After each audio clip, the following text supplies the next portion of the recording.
Hello everyone, today I'm going to be showing you guys how to run a AutoHotkey script on launch of Windows as an administrator. So this is kind of a convoluted process because you can't just do shell startup, unlike these two other scripts. And you can't just give the permission of program files and then AutoHotkey set that as administrator, because shell startup won't do administrator shortcuts. And the way to actually do that is by making a shortcut of your script. In my case, I'm going to be doing HK automation script, and then I just replace shortcut to admin. You just want to go to the properties, advanced, and then run as administrator. Then you're going to want to open up task scheduler, and you're going to want to make a very basic task of create basic task.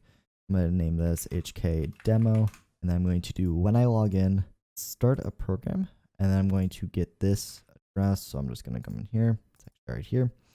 We have this HK script, the shortcut for it.